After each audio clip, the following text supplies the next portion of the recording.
आजकल के डिजिटल जमाने में सोशल मीडिया एक दो धारी तलवार बन गया है। ये कम्युनिकेशन और कनेक्शन का जबरदस्त टूल तो है, लेकिन गलत इंफॉर्मेशन और खतरनाक लोगों को महिमा मंडित करने का अड्डा भी बन सकता है। ऐसा ही एक मामला है अड्डू डिफॉल्टर का, जिसने पूरे इंडिया को हिलाकर रख दिया है। दिल्ली के वेलकम नगर की गलियों से निकला अड्डू कोई मामूली अपराधी नहीं है।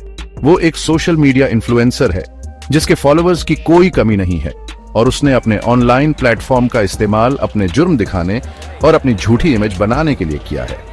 अड्डू का क्रिमिनल रिकॉर्ड उसके कानून की धज्जियां उड़ाने का सबूत है। उस पर रॉबरी, मारपीट, यहां तक कि मर्डर का भी इल्जाम है।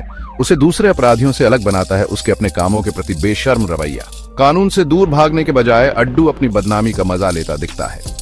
वो अक्सर पुलिस कस्टडी में या कोर्ट हियरिंग्स में अपने वीडियोस पोस्ट करता है। एक ऐसा लापरवाह रवैया दिखाता है जो परेशान करने वाला और खतरनाक दोनों है।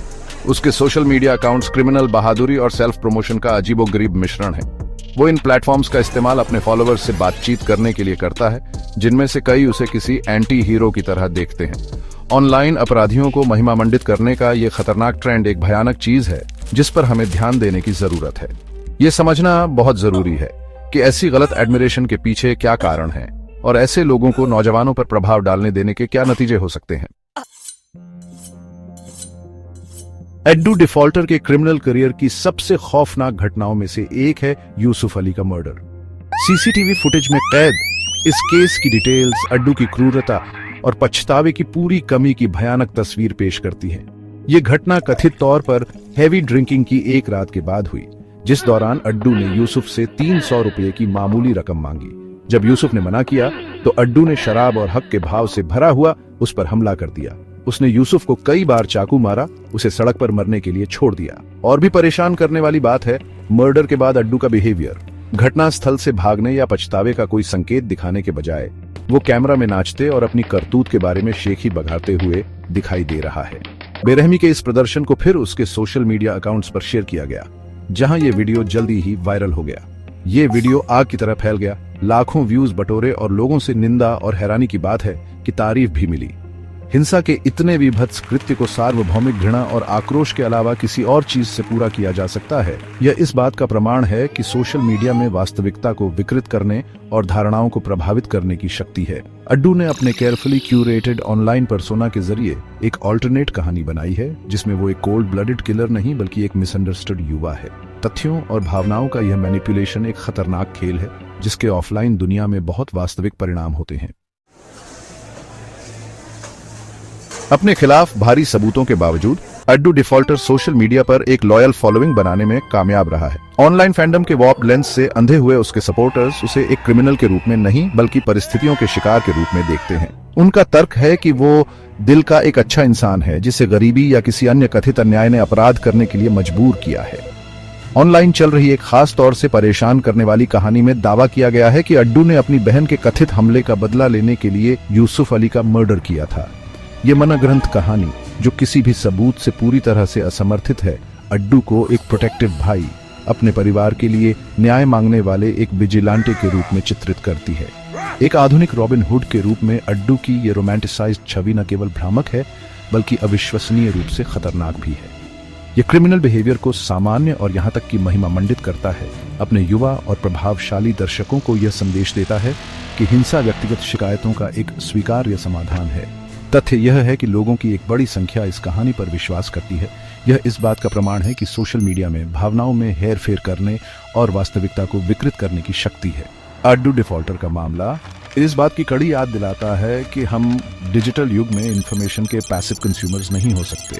हमारे द्वारा कंज्यूम किए जाने वाले कंटेंट का क्रिटिकली मूल्यांकन करना, उन कहानियों पर सवाल उठाना जो सच होने के लिए बहुत अच्छी लगती है, और क्रिमिनल बिहेवियर को महिमा मंडित करने के प्रयासों को अस्वीकार करना हमारी जिम्मेदारी है।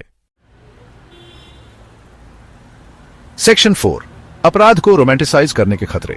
अड्डू डिफॉल्टर का मामला हालांकि चौंकाने वाला है, लेकिन कोई अलग घटना नहीं है।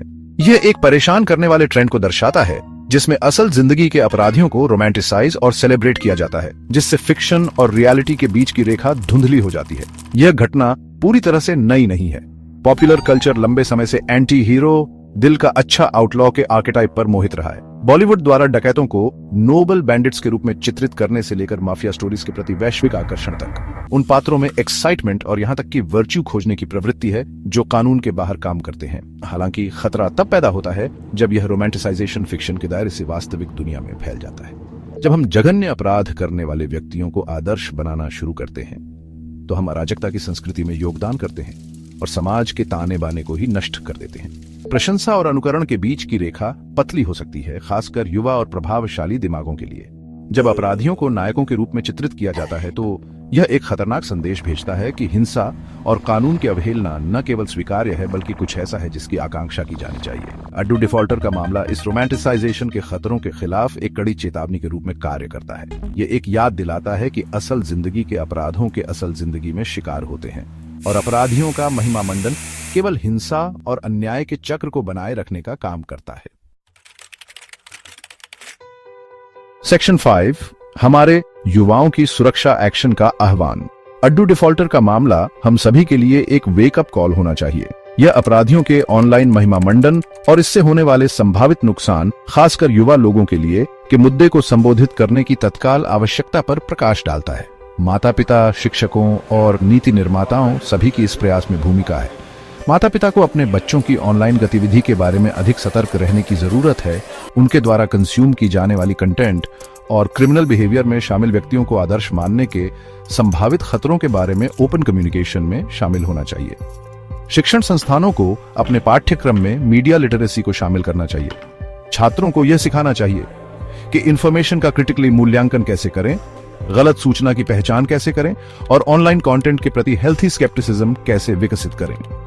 इसके अलावा हिंसा और आपराधिक गतिविधियों का महिमा मंडन करने वाली हानिकारक कंटेंट के प्रसार को रोकने के लिए सोशल मीडिया प्लेटफॉर्म्स के लिए सख्त नियमों और दिशा निर्देशों की आवश्यकता है। अड्डू डिफॉल्टर का मामला इस बात की कड़ी याद दिलाता है कि डिजिटल दुनिया अपने सभी लाभों के लिए अपनी खतरों के बिना नहीं है।